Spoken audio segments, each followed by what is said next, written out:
KPCC പ്രസിഡന്റിനായി അവകാശവാദം ഉന്നയിച്ചിട്ടില്ലെന്ന Kodikunnil Suresh MP. KPCC പ്രസിഡന്റിനെ തീരുമാനിക്കുന്നത് കോൺഗ്രസ് ഹൈക്കമാൻഡാണ്. ഹൈക്കമാൻഡ് തീരുമാനമെടുത്ത് അറിയിക്കും.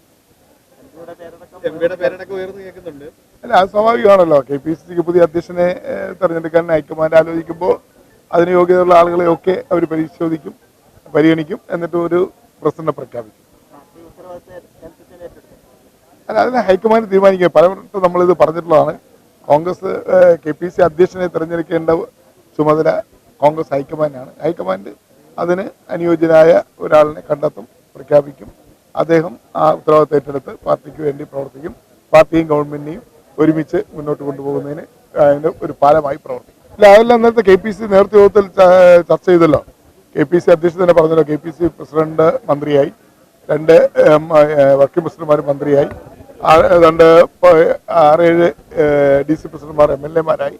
ഈ സാഹചര്യത്തിൽ KPCCയിൽ ഒരു മാറ്റം ആവശ്യമാണെന്നുള്ള കാര്യം ഇന്നലെ തന്നെ പറഞ്ഞിരുന്നു.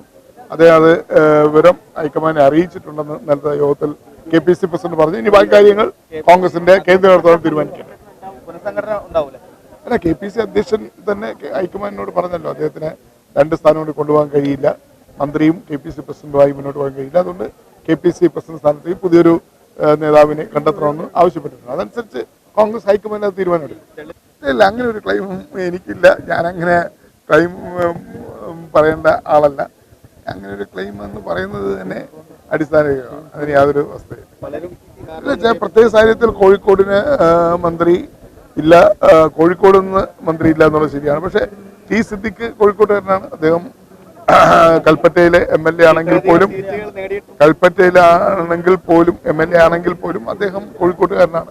സ്വാഭാവികമായും കോഴിക്കോടിന്റെ കാര്യത്തിൽ പ്രത്യേകമായ ശ്രദ്ധ ഉണ്ടാവും. യാതൊരു